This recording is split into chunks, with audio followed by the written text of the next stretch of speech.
Kupikir ini adalah komik full action yang banyak scene gelut-gelutnya. Karena jujur aja, aku pertama baca komiknya dengan ngawur di volume 14. Makin jujur lagi, kengawuran itu terjadi karena komik yang bisa dibilang tak terlalu panjang seriesnya ini udah langka di Indonesia. Yang jadi pertanyaanku, apa selaris itu komiknya? Atau cetakannya aja yang terbatas hingga sekarang jadi langka?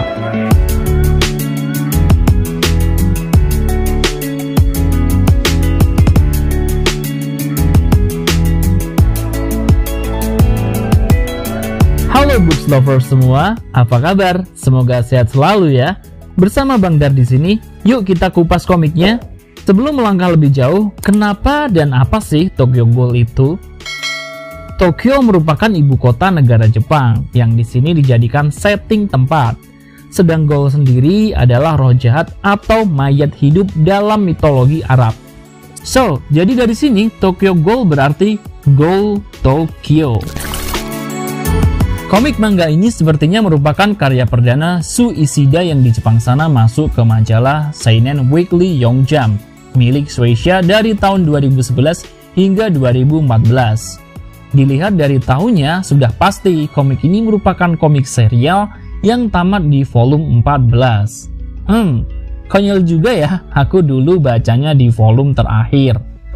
Di Indonesia, komik ini diterbitin oleh MNC Comics, mengingat tahun itu Akasha belum didirikan untuk mewadahi komik dewasa. Jadinya, meskipun cetak ulang, ya tetap aja masuk ke MNC. Tampilan cover yang menampilkan tokoh Ken Kaneki ini cuma judulnya aja yang berubah dari versi originalnya. Dan, kalau menurutku, covernya biasa, meskipun ngikutin tren cover komik manga sekarang yang cuma berisi satu karakter aja. Biasa, tapi kayak punya feel horror gitu ngelihatnya. Bagian punggung komik juga minimalis, sedangkan di bagian belakang kita bisa melihat detail komik. Pertama, untuk komik ini masuk ke komik netral di Indonesia, dan menurutku pas. Karena memang cewek juga bisa menikmati ceritanya yang tidak terlalu banyak unsur action ala komik cowok. Terlepas dari edisi Jepangnya yang disuguhkan untuk pembaca laki-laki dewasa. Kedua, rating komik ini menurutku terlalu ketat dengan melabelinya ke 21+, karena sebenarnya tidak terlalu banyak menyorot bagian-bagian yang berbobot dewasa. Tapi mengingat komik ini udah terbit lama, ya oke-oke aja sih, nggak masalah ya. Ketiga, buat kalian yang baru tahu tentang komik ini jangan bingung dengan harganya jika suatu hari nemu di toko buku atau berburu di marketplace. Karena komik ini punya versi cetakan awal dan cetak ulang. Untuk yang cetakan awal aku kurang tahu ya harganya berapa. Sedang yang cetakan ulang ini dihargai Rp55.000 di Pulau Jawa. Jangan khawatir juga, berdasarkan komen netizen Books Boys, ada perbedaan edisi awal dengan cetakan ulangnya. Untuk edisi awal dibekali cover UV spot, sedang yang cetul ini memakai laminasi doff aja. Kertasnya masih sama sih, memakai book paper full hitam putih dan cetakannya masuk ke komik premium. Sedangkan dimensi komiknya tetap sama ya, 11,5 x 17,2 dengan tebal 1,4 cm. Oke, mari kita lanjutkan. Seperti biasa untuk komik manga arah bacanya dari kanan ke kiri ya. Dan komik ini masuk ke dark fantasy. Subgenre dari fantasy yang memang sedang tren di Jepang ngetren Demon Slayer, Kimetsu no Yaiba, dan Jujutsu Kaisen. Selain itu, ada supernatural thriller, subgenre dari thriller yang sekilas mengandung unsur supernatural atau fantasy yang bercampur dengan ketegangan di ceritanya, yang sukar ditebak. Selain itu, ada sedikit horor dan actionnya. Nah, untuk detail komik ini ada di belakang. Di sini ketahuan ya kenapa komik ini langka di beberapa volumenya. Soalnya yang aku pegang ini aja udah masuk ke cetakan ke-7 tahun 2022 sejak dicetak tahun 2016. Alasannya selain bagus, komik ini juga tidak terlalu panjang serinya, sehingga tidak terlalu merogoh kocek pembaca. Di samping cetakannya yang juga bagus kualitasnya. Untuk pembukaan awalnya lumayan memuaskan ya, dengan adanya daftar isi yang terdiri dari 9 bab. Wow! Ada nomor halamannya juga, sehingga memudahkan pembaca dengan total halaman mencapai 222. Komik Tokyo Ghoul menceritakan tentang seorang pemuda kutub buku bernama Ken Kaneki yang menjalani hidup menuju bahagia sebagai mahasiswa karena ia menemukan cewek cantik yang punya hobi sama dengannya. Namun kebahagiaan itu harus berubah menjadi tragedi karena siapa sangka cewek yang dikencaninya tadi ternyata adalah sesosok ghoul pemakan manusia. Komik umumnya pasti akan mengarahkan pembaca ke sosok penolong atau ia akan berhasil lolos, gitu ya. Tapi siapa sangka ia justru dihabisi secara sadis oleh ghoul tadi yang ternyata bernama Reis. Berdasarkan genre yang aku bilang di awal tadi yang sukar ditebak dan penuh plot twist, siapa sangka jika ghoul ini malah tewas tertimpa baja, entah baja dari kang bangunan atau dari siapa, di sini nggak dijelasin ya. Bau-bau plot twist lagi nih. Singkat cerita, Ken Kaneki akhirnya bisa diselamatkan tetapi dengan pertolongan transplantasi organ si Rice. Dari sini sudah bisa nebak kan apa jadinya jika manusia yang sekarat dikasih organ ghoul yang kuat. Oh, langsung sakaratul maut, pindah alam ya bang, si Ken? Ya enggak lah, kelar dong ceritanya kalau gitu.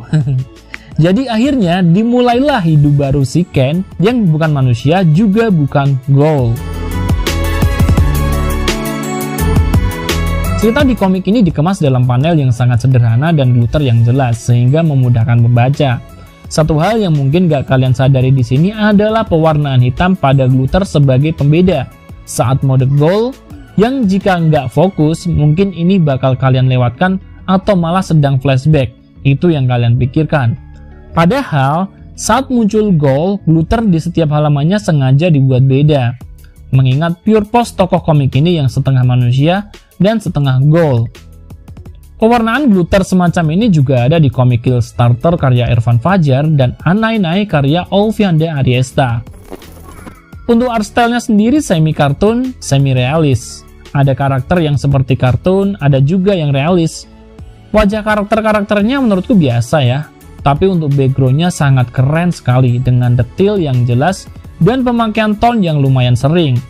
Ditambah variasi tone yang super banyak banget. Ciri khas yang ada di komik ini adalah tekstur yang sering muncul di kulit para karakter, yang sekilas seperti arsiran namun seperti tone tempel. Jika memang tone tempel, berarti ini adalah komik dengan pemakaian tone yang banyak banget. Elemen pendukung komik seperti onomatope dan garis-garis geraknya pun juga banyak. Tokoh-tokoh di awal komik ini menurutku juga nggak terlalu bikin pusing. Namanya juga mudah diingat pula. Ken, Hyde, Reis, Touka, dan lain-lain. Untuk alur ceritanya maju, dan menurutku ini adalah komik yang cocok untuk kebanyakan pembaca. Untuk alur ceritanya maju, dan menurutku ini adalah komik yang cocok untuk kebanyakan pembaca. Dimana selain art yang unik tadi, ceritanya pun juga unik. Terlepas dari genre yang ada, cerita di komik ini punya mixing yang pas dan seimbang antara horor dan actionnya. Pas pacing cepat dan lambatnya, pas timing menegangkan dan santainya, pas porsi teks dan gambarnya. Sekilas, model MC yang punya sesuatu yang ada dalam dirinya tuh kayak Ichigo dengan Hollow-nya di Bleach, Itadori dengan Sukunanya di Jujutsu Kaisen, atau Naruto dengan Kyuubi-nya di Naruto. Tapi bedanya, di sini punya gaya penceritaan yang berbeda, lebih santai, tidak terlalu over action, dan penuh plot twist. Overall, menurut gue, komik ini layak banget buat dibaca dan dibeli. Tapi tetap inget ya, hanya untuk konsumsi dewasa. Dewasa di sini juga bukan kepikiran atau gambar joroknya sih, tapi lebih ke adegan sadis-sadisnya. Mengingat serinya yang pendek tapi langka di beberapa volumenya bukan berarti harus takut untuk mengoleksinya. Karena kita bisa jalan beli cabutannya sambil nunggu lanjutan cetul volume 3-nya ke atas. Moga-moga dicepetin dikit sama MNC ya. Well, ini tadi review dari Bang Dar. Gimana pendapat kalian? Jangan malu-malu ngomong atau request ya. Sampai jumpa lagi di review selanjutnya. Mohon maaf bila ada salah ucap dan don't forget to reading. Salam books lovers. Bye!